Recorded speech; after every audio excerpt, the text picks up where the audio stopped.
Hey guys, Way here. Um, an Arcane Ascension. Yeah, that's certainly been what it's been. It continues to be so. But such is the nature of subjectivity, It's like we've all got our own unique paths in a certain way. At a point, they do seem to blend and converge, but it's not like we're all getting there at the same time in a certain way. And this is, this, you can just look around at the spiritual community. If you don't believe me, yeah, even people that are saying the same things, pointing to the same things, using different languages, they're all like at each other's throat. And it's a joke. It really is. It's real simple. It's just, I've seen it very simple. It's this pyramid consciousness. It's like everybody's jiving for their piece of the pie on the pyramid. They want to be. It's like, oh, I'm at the top. Oh, my spot's the best. I got the most info and da da da da da and da da da da da. It's like they don't even really see. They're just still hijacked into a certain limitation of a narrative that they're clinging to. That is a preferential narrative. Now it may be one of the greatest, because I'm not here to say that all teachings that are pointing to the same things are the same. That's a huge, huge error to make. And if you don't know that by now, then, you'll be experiencing that in your own way, I'm sure. Such is the nature of the mind, of the ego, of symbols and symbology, and what we like to cling to preferentially, and then what we like to cling to as a form of delay, of dropping limitations of outdated identities and energies, which that's more along the lines of what this channel is really about. Is how are we relating to these new energies, right? These new levels of information and insight that we get along the path that seems to change our very nature and reality. For example, my channel, an Arcane Ascension with Baron Couture. I use that term and that name because on a certain level, it was a name that came to me, that was given to me. It is and I don't really, it's not really relevant for me to be called that. Like I know that I am that. That is, the form of consciousness that is embodied through here. Those are principles that, this being is aligned with. It's very simple. It's that simple. You could also look at it as a form of a social memory complex in that way. So this is like my ancestral lineage connection ties. Those entities and beings, as they evolve and as we evolve, names are no longer relevant. You become aware of name. You know how many names you've had? If you probably don't. That's the point. You have no clue yet. But once you get to that point, and it's kind of funny. It's kind of funny. And you see that, really the other ones, some of the other ones that you buried and didn't even know about were ones that were more driving the show of your life than the little character that, whoever with your social security number and everything and what your parents called you and all that. There was bigger influences driving the show than that ever was. That was just a little puppet being, driven around by unconscious energies that it hadn't even been aware of yet. So, that is, and there's nothing wrong with that. You can redeem that name. That name is the names are irrelevant in that form. I don't know if I could stress that anymore, but they're also very important because, I would also recommend that you run, if you've never done it, run the numerology on your name. See what you've attempted to be gridlocked to in this plane of existence through that correlation. And you might actually be very shocked to see the correlation in your life that associates with. But somehow, as spiritual folks and non-dual folks, we have all this fear. Oh no, I'm gonna give more power. It's already in your mind. It's already in the world. Like your world, the world, the universe is mental. There's nothing outside of you in that. So for you to fear something and keep it away from you in that way, you've already given it power, Chief. I hate to be the bearer of bad news, but through your unwillingness to even look, you're continually giving that power. It's like being scared of the dark. What are you gonna do? Keep your eyes closed? It's still dark. Whatever. So this is just a level of maturity and using the symbols and tools available to us to see, where we're stuck, what we're afraid of. And I've seen a lot of this, man. I've went through it with folks in the non-dual community and Course in Miracles community, and they think they're so evolved, and they're just, I'm sorry, but you're just stuck in an apathetic gridlock of wanting to be more spiritually advanced and evolved than you are.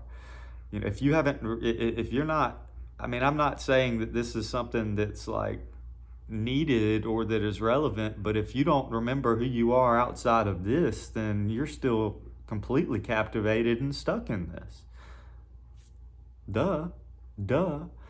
I went through a phase of like having to own a lot of dark negative energies and really disturbing, disgusting stuff. And I'm glad that I went through it, because I really hope nobody ever has to go through and look upon the things that I've seen and been shown and have already healed and forgiven within my mind and my experience. So I like to think that we all do that together to make the path a little bit lighter on those that come after us. But that was, where I had to own and acknowledge the aspect of myself that had evolved into, Baron Kratua. And, this is an aspect of myself that is unfuckwithable. It is not to be, manipulated. It is not to be submissive to any outside external authority. And if it needs to dance with Ma Kali and throw on the skull necklace and the war paint, then it can get it done.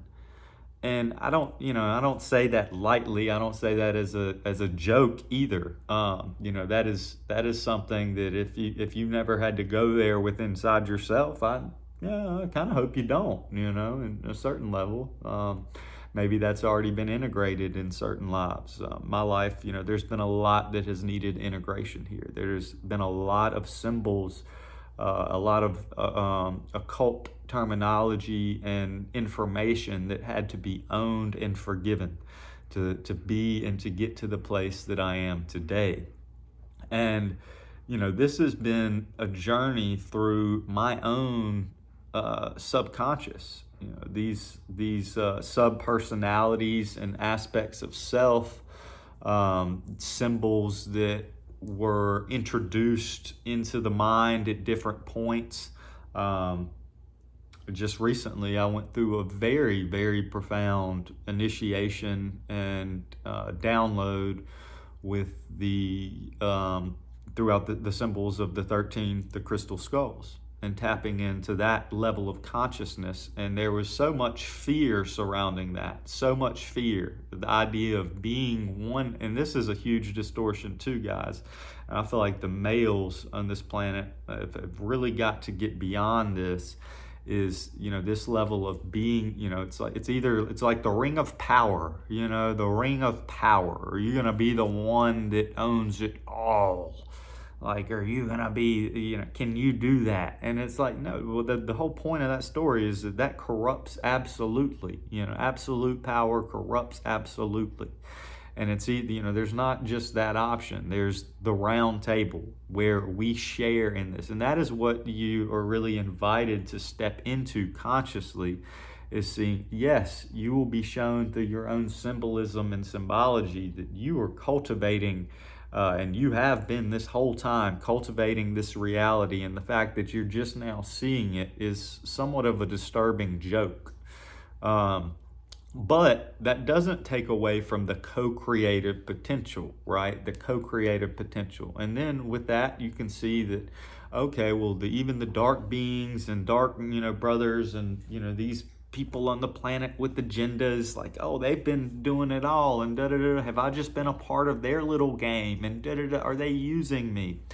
Well, on some level, if you're usable, then yes, you've been used. Like I was talking about earlier, you were just an unconscious puppet running around, do do do do do. And then at a point, it comes to see that no, this is co-creation, right? This is stepping above the battleground and seeing that everybody's been playing their part.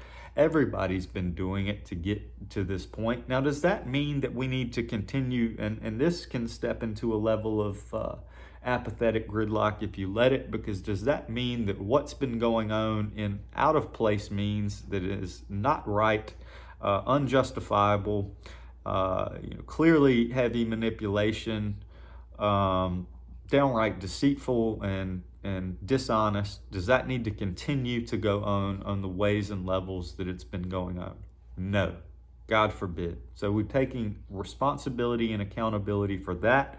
And that's why I continue to make these videos, because I want to share my own subjective experience with stepping into that sovereignty for myself, right? And however that looks like and needs to look like for you. My practice is still one of transmutation, and it's still one of clearing, healing, restructuring my very environment, my field, my realities, and for the all. This is not some Luciferic bubble that I'm trying to attempting to construct my own little, world and life to where, Way likes it. I mean, I'm dirty right now. I just got off work. I had to go paint outside. Have to go. I went, I work for myself. I got a job under contract, went and painted today outside. It's hot, It's like, if I was trying to create my own perfect little bubble, I probably wouldn't be in it, but I'm happy to contribute. I see how everything is perfect in its place right now and is assisting me to be exactly where I need to be. And I'm exactly where I've worked for under the influence of certain energies that possibly, I entertained long past their time. I have to take responsibility for that. And, that comes into that place of self-responsibility and owning that. And then that's where the freedom is, guys. That's where we're no longer coming from this place of blame and victimization, because that is going nowhere. That begets more suffering, more smallness, more, little obstacles for you to have to forgive, more symbols to try to confuse you. And what if, and that what if, man, what if can go on and on. But what if you stop what ifing? What if that it's the perfect what if already? What if you've lined it all up to where you've had exactly what you needed? You've got the music, you've got the movies, you've got the videos on here, you've got the nature and the birds out there chirping at exactly the right time, the neighbor shutting a car door exactly when he's supposed to, a car riding by. Everything is serving. And you're either just resisting that, refusing to acknowledge and appreciate the relationships that are being thrust right in front of your face that still have opportunities for healing and forgiveness, and something that you're clinging onto and you're stuck with, that hasn't been resolved in either this life or past lives. And you can get to the point to where you see it's, there's a lot of old stuff just running the show. This is just an expression of, some form of energy that still needed to be here to express and heal and be a part of the expression and healing that's taking place on a planetary level as well. So the sooner we can accept our role and, our authentic expression within that, because here I resisted that for a long time. I was always an oddball. I was always into mystical shit. I was always into fantasy. I was always into this nature of self. But somehow when I came into spirituality, I resisted that tremendously. I didn't allow that to fully cross over and integrate within, and I missed the forest because of the trees there. This stuff is way simpler than everybody's making it. Are there good techniques and in-depth teachings and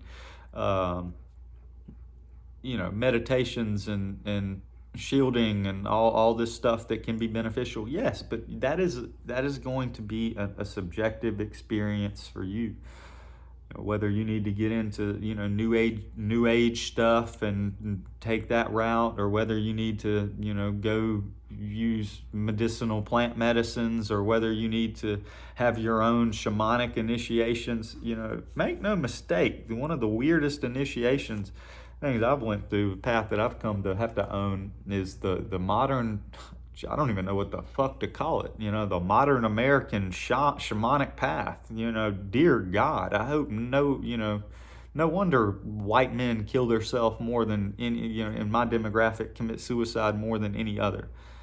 Do you have any idea what that type of initiatory path does? Do you have any idea what that level of domestication, of demasculating a man and putting him into this fucking matrix does to a person?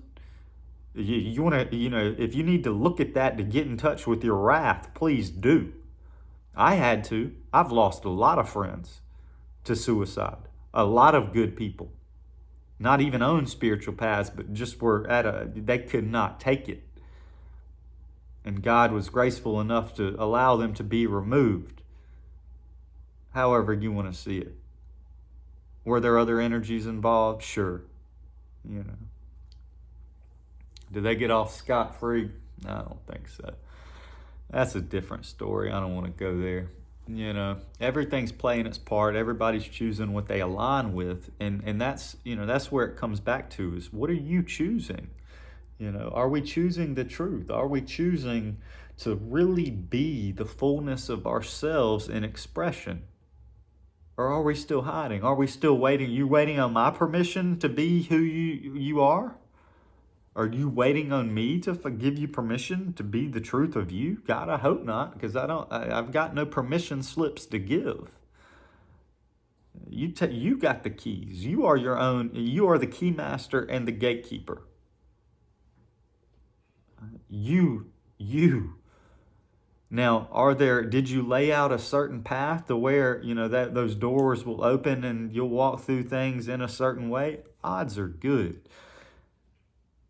Odds are good. You've got that laid out just perfect for you in whatever way that looks like. I don't know what that is. I know there's a lot of great tools out there. Everything. Everybody's like, oh, this whole, Jesus, man. Everybody's like scared of AI and stuff. It's like, we're going to project all our darkness into that. We're going to project all our fears into that. We're going to keep going that route. We're going to keep, blaming the global elites and projecting all the darkness there and the fear there and, secret societies and occult. We're going to do that. I've looked at that. I've seen that. That's not where we want to go. We want to forgive and heal and acknowledge all our brothers and sisters and see that, they were doing the best they could with what they had and where they were at. Some of them are little deviant shits, make no mistake. Now, do we allow them to stay in power and do what they're doing? No, God, heaven forbid. But, we've got to acknowledge this place for what it's been. The tyrannical nature, the rewriting of history, how we don't even know our own history here. This is extremely disturbing. I've had deep insights into that. There's lots of people that have been talking about that. Something happened. Something weird happened. And, I've got it pretty isolated. I know when the, little sorcerers kind of consolidated and took power. And it was very slow. And it happened it was very quick and very slow at the same time. I believe it happened over about 100 and 150 years. There was something during the 1700s. And then at the end of World War II, something happened in Americas. I don't know. I can look at it with the lodges and the Klan. Kind of. I think the South was betrayed. You've got. Shit went on, man, and it's not all like super. Like it's just when a fall in consciousness takes over, where a higher consciousness used to hold, shit collapses, guys. That's what happens. When a certain level of consciousness that holds the grids and holds purity and holds spiritual principles in place gets removed and gets replaced with somebody that is susceptible to greed, pride and lust, then you get what we got. It's not. Are there some that on certain levels, had information and occulted practices and stuff? Sure, that went on. That's I don't invite anybody to really go into that and look into that, but you will if you'll see what you're meant to see. Make no mistake, because it's going to be your forgiveness lesson, your opportunity. Are you going to be able to hold this and